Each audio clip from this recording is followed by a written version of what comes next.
the dance of being, the illusion of separation. You sit, perhaps, on a cushion or a chair, eyes half closed, breath moving like a quiet river. And yet, the mind chatters, a monkey swinging from thought to thought, as if it could escape the moment. But what is this moment? It is not a thing to grasp, not a place to arrive, nor a state to achieve. It is the only reality, yet we flee from it, chasing shadows we call self, future, or meaning. The world, as we know it, is a play of opposites, light and dark, you and me, good and bad. We are taught to choose, to cling to one side and reject the other, as if life could be sliced neatly in two. But look closely. Where does light end and dark begin? Can you find a line? The moment you try, it vanishes like a horizon that recedes as you approach. This division, this sense of I apart from you, is a trick of thought, a story we tell ourselves to make sense of the seamless flow.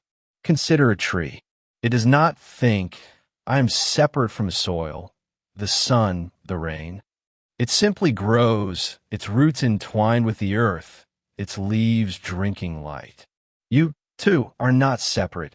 Your breath is the air. Your body is the food you've eaten, the water you've drunk.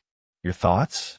They arise from nowhere, shaped by a million influences, words heard, sights seen, moments forgotten. To say, I am me, is like a wave declaring itself apart from the ocean. The wave is the ocean, moving, dancing, never still. The play of thought. Why do we suffer? Because we believe in the story of me. This me is a ghost, a bundle of memories and hopes, fears and desires, all woven together by thought. Thought is a marvelous tool, but it is not the master. It builds bridges, writes poems, calculates orbits, but also builds cages. When you say, I am not enough, or I must become, you are caught in thought's net, mistaking its patterns for reality.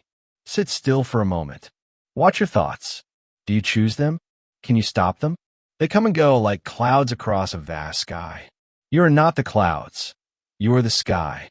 Yet we cling to these clouds, calling them mine, as if we could hold the wind.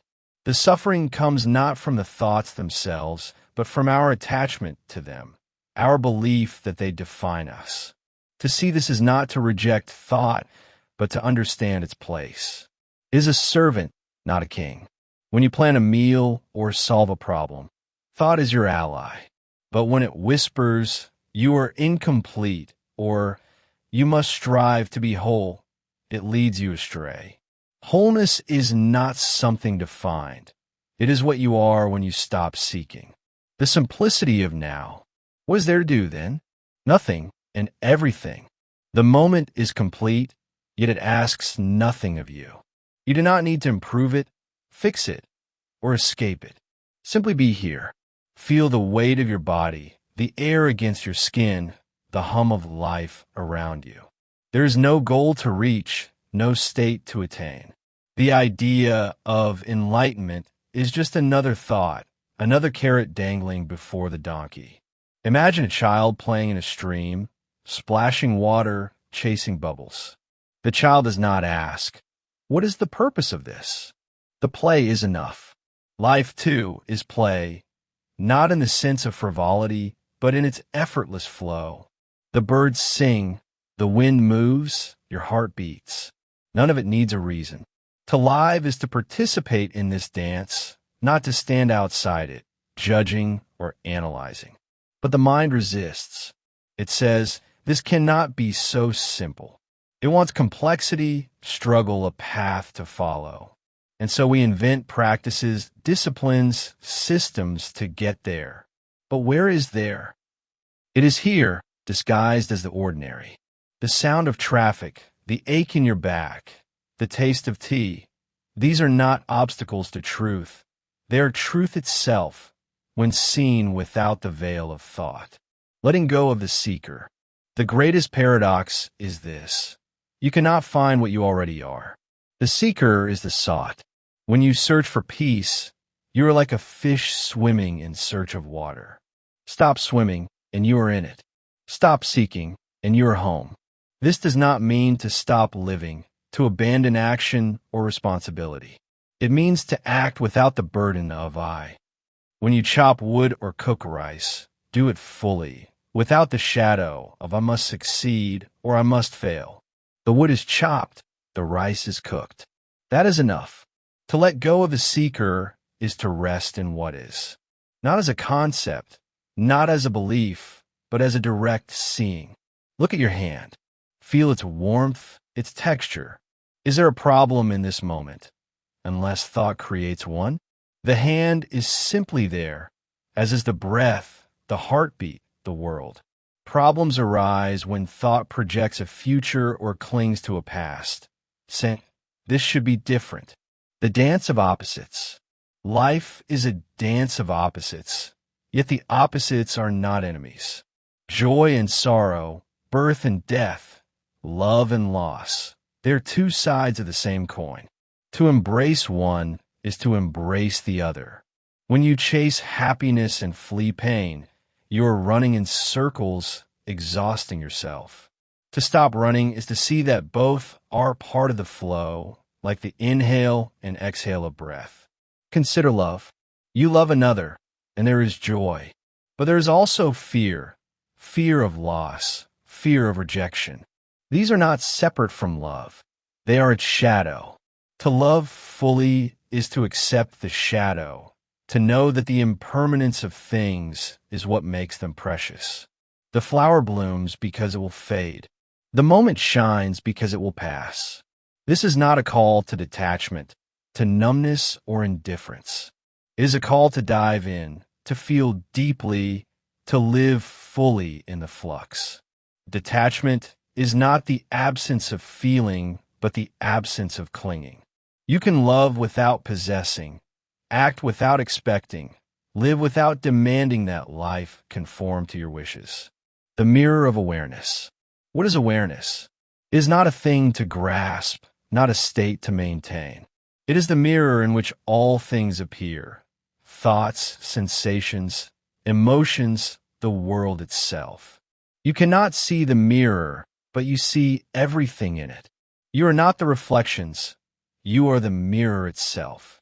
To rest in awareness is to be like still water, reflecting the sky without grasping it.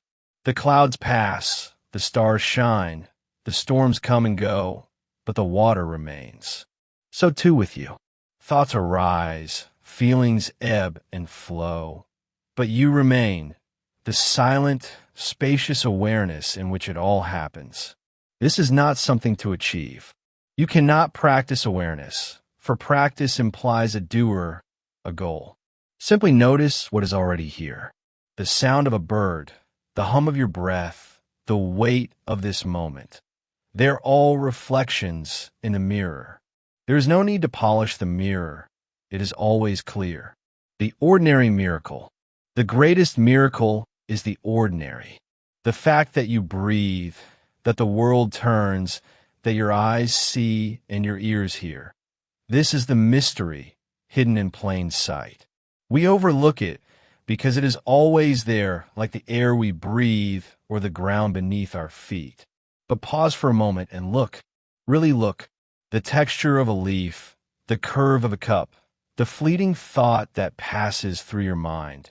These are not ordinary in the sense of dullness, but in their sheer existence. To see this is to wake up, not to some grand vision or cosmic revelation, but to the simplicity of what is.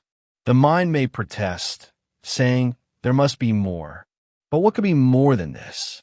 The entire universe is here, in this moment, in this breath. There is nowhere else to go. The pathless path. If there is no goal, no state to achieve, what is there to do? Simply live. Act when action is needed. Rest when rest is called for. There is no path to follow, for you are already where you need to be. The idea of a path is another thought, another story to keep you seeking. Yet life is not static. It moves, it flows, it dances.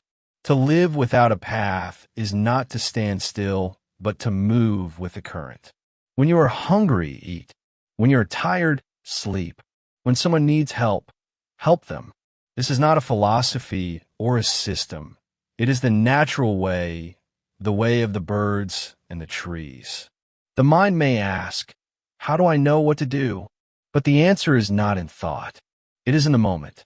When you are fully here, action arises naturally, without the interference of should or must. Trust this. Trust the intelligence of life itself, which moves through you as it moves through all things. The joy of not knowing. We are taught to know, to understand, to have answers. But life is not a puzzle to solve. To know is to limit, to box the infinite into a concept. Can you know the wind? You can feel it, describe it, measure it, but the wind itself is beyond your grasp. So too with life. To live in not knowing is to be free. Not ignorant, but open. Each moment is fresh, unburdened by yesterday's conclusions or tomorrow's fears. You meet the world as it is, not as you think it should be. This is not a rejection of knowledge, but a recognition of its limits. Knowledge is a map. Life is the terrain. When you embrace not knowing, there is joy. Not the joy of possession or achievement, but the joy of discovery, of meeting each moment as a friend. The sunrise is new. The taste of water is new. Even your own thoughts are new. Nothing is old when you see it with fresh eyes. The silence beneath the noise of thought, beneath the dance of opposites, there is silence. Not the absence of sound, but the presence of stillness. It is the space in which all things arise and pass. You cannot find it, for it is not a place. You cannot hold it, for it is not a thing. Yet it is always there, the ground of being. To rest in this silence is to be at peace. Not a peace that comes and goes, but a peace that is always here, even in the midst of chaos. The world may shout, the mind may chatter, but the silence remains. It is what you are when you stop trying to be anything else. How do you find this silence? You don't. It is already here. Stop. Listen. Feel. The breath moves, the heart beats, the world hums. And beneath it all, there is silence. Not a silence you create, but a silence that is. Rest there, and you are home. The eternal play. Life is not a problem to solve, nor a destination to reach. It is a play, a dance, a song. You are not separate from it, not a performer on a stage, but the stage itself, the music itself, the dance itself. To see this is to laugh, not with mockery, but with delight. The universe is playing, and you are its play. So dance, not with effort, not with striving, but with ease. The steps are not planned. They arise in the moment. The music is not chosen. It is already playing. You are not the dancer. You are the dance. And in this dance, there is no beginning and no end. There is only now, this moment, this breath. Be here fully, and you will see. There is nothing to gain, nothing to lose, nothing to become. You're already whole, already free, already home.